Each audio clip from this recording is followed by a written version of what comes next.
Metel Henry, Comentário Bíblico, Antigo Testamento, Livro de Gênesis. Tema deste comentário bíblico, a punição de Caim. Em acolhimento ao texto de Gênesis capítulo 4, versículos 9 ao 12.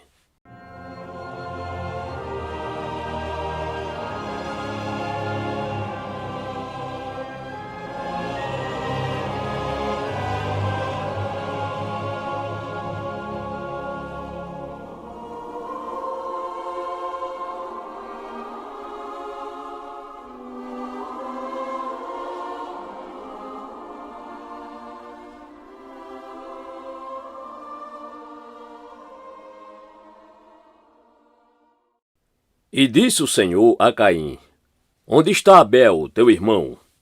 E ele disse: Não sei. Sou eu guardador do meu irmão? E disse Deus: Que fizeste?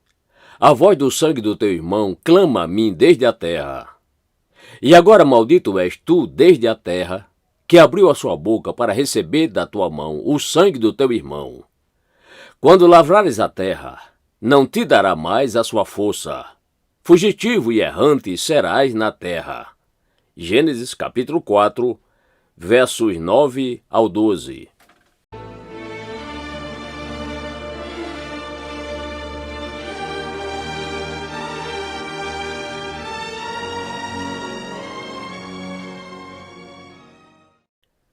Nós temos neste ponto um relato completo do julgamento e da condenação do primeiro assassino. Não sendo ainda as cortes civis de magistratura instituídas para esse propósito, como foram mais tarde, Gênesis 9, verso 6, o próprio Deus ocupa o cargo de juiz, pois ele é o Deus a quem a vingança pertence e quem de fato fará a inquisição pelo sangue, especialmente o sangue dos santos.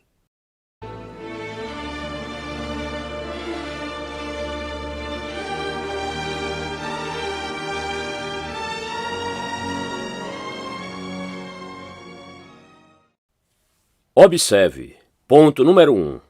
A acusação contra Caim. O Senhor disse para Caim: Onde está Abel, teu irmão? Alguns acham que Caim foi interrogado desse modo no sábado seguinte, depois que o assassinato foi cometido. Quando os filhos de Deus vieram, como de costume, para se apresentar diante de Deus em uma reunião religiosa, e estava ausente Abel, cujo lugar não costumava estar vazio. Pois o Deus do céu observa quem está presente e quem está ausente nos rituais públicos. Caim é inquirido não apenas porque existe um motivo justo para se suspeitar dele, tendo ele manifestado uma má intenção contra Abel e tendo sido o último a estar com ele, mas porque Deus sabia ser ele o culpado. Mesmo assim o Senhor o questiona, para que possa extrair dele uma confissão de seu crime, pois aqueles que seriam justificados diante de Deus deveriam acusar a si mesmos, e os penitentes assim farão.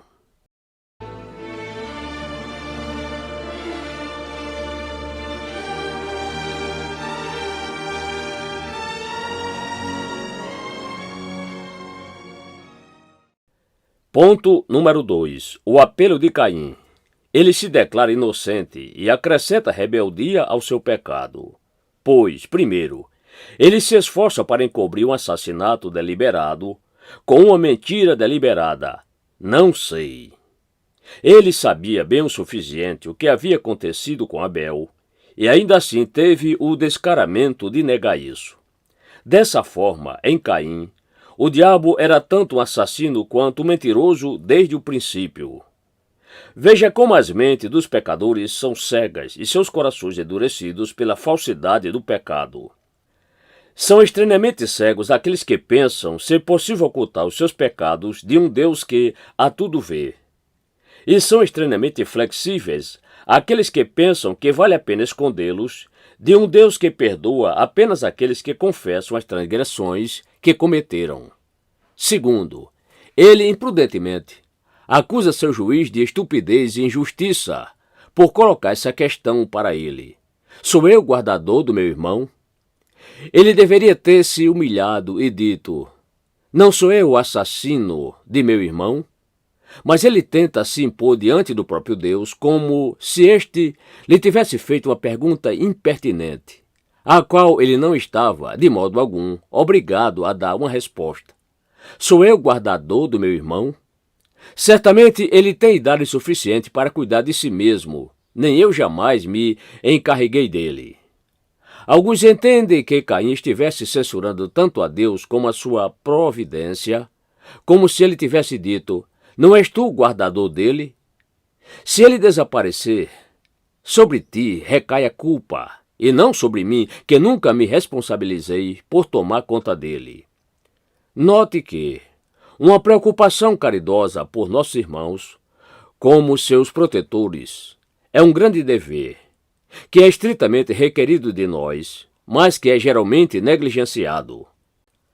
Aqueles que são desinteressados quanto aos assuntos de seus irmãos e não tomam cuidado quando têm a oportunidade de impedir danos a seus corpos, bens ou bons nomes, especialmente os danos às suas almas, falam, de fato, a língua de Caim. Veja Levítico, capítulo 19, verso 17, Filipenses 2, verso 4.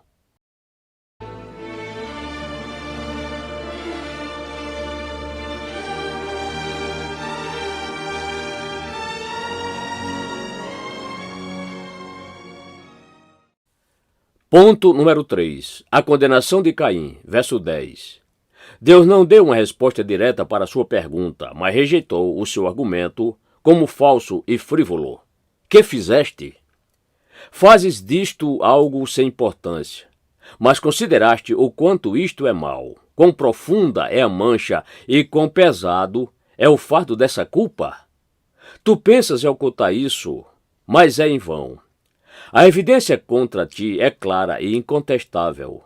A voz do sangue do teu irmão clama. Ele fala como se o próprio sangue fosse ao mesmo tempo testemunha e acusador, porque o próprio conhecimento de Deus testifica contra Caim, e a própria justiça de Deus exige uma satisfação. Observe aqui, primeiro, o assassinato é um pecado vergonhoso, mais do que qualquer outro. Sangue clama por sangue, o sangue do assassinado pelo sangue do assassino. Assim ocorre com as últimas palavras de Zacarias antes de morrer, segundo Crônicas 24, 22.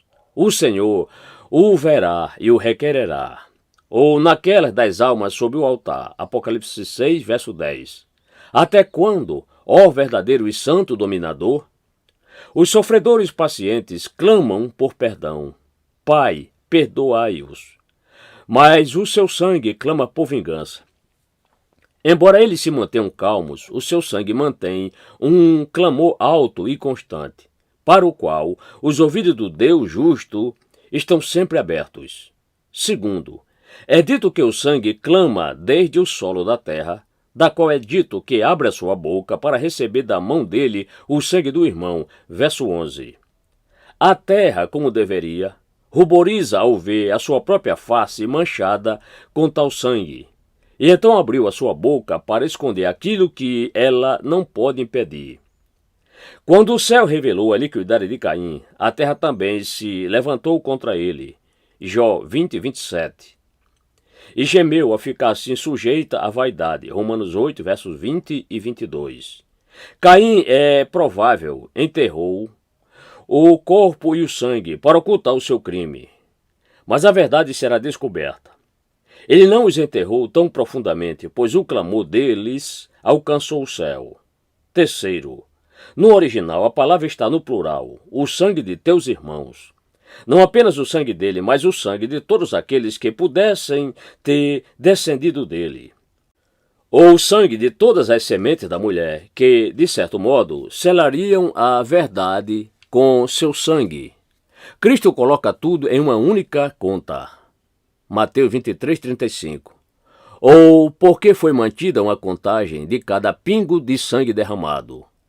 Como é bom para nós que o sangue de Cristo fale melhor que o de Abel. Hebreus 12, 24. O sangue de Abel clamou por vingança.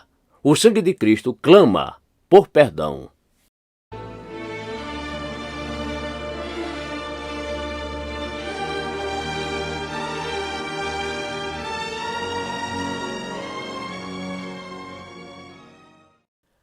Ponto número 4. A sentença proferida contra Caim. E agora maldito és tu desde a terra. Verso 11. Observe aqui. Primeiro, ele é amaldiçoado, abandonado a todo mal, submetido à ira de Deus, como é manifestada do céu contra toda a impiedade e injustiça dos homens. Romanos 1, verso 18. Quem conhece a extensão e o peso de uma maldição divina, o quão longe ela alcança, quão profundo ela penetra? Quando Deus amaldiçoa um homem, este se torna maldito, pois aqueles a quem ele amaldiçoa estão realmente amaldiçoados. A maldição pela desobediência de Adão terminou na terra. Maldita é a terra por tua causa. Mas a maldição relacionada à revolta de Caim recaiu imediatamente sobre o próprio Caim. Maldito és tu. Pois Deus tinha piedade reservada para Adão, mas nenhuma para Caim. Nós todos merecemos essa maldição, e é apenas em Cristo que os homens são salvos dela e herdam a bênção. Gálatas 3, versos 10 e 13. Segundo, ele é amaldiçoado desde a terra. Dali o clamor chegou a Deus, dali a maldição chegou a Caim.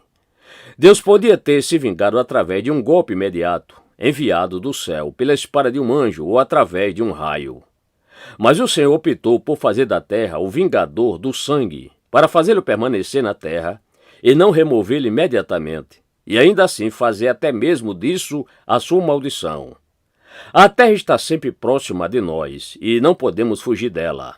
De forma que, se esta é feita a executora da ira divina, o nosso castigo é inevitável. O pecado, ou seja, a punição pelo pecado, jaz à porta. Caim encontrou seu castigo onde ele escolheu o seu dote e fixou o seu coração.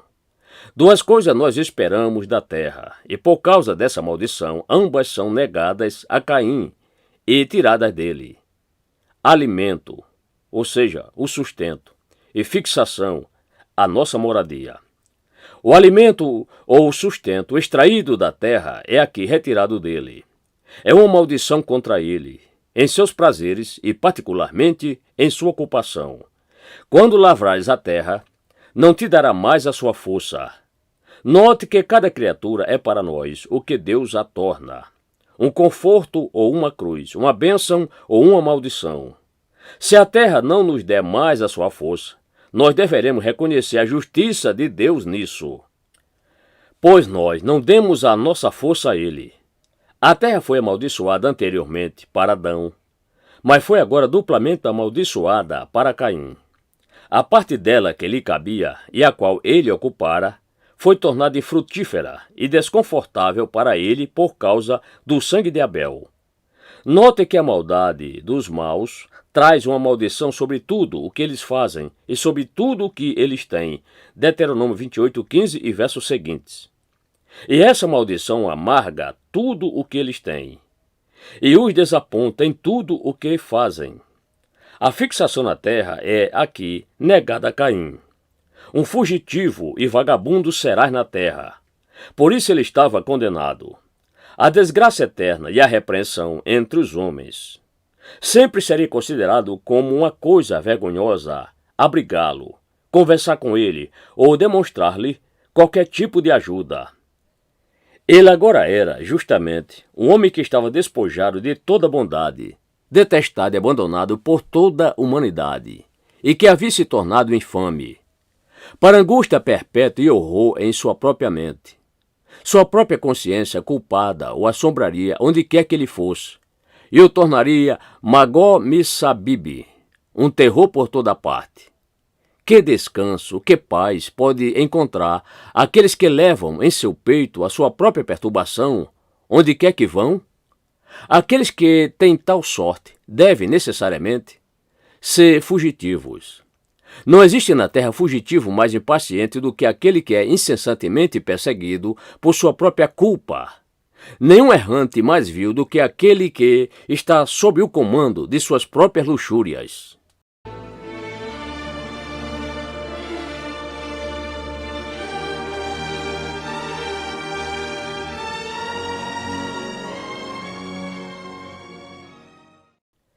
Essa foi a sentença proferida contra Caim, e mesmo nisso havia uma mistura de misericórdia.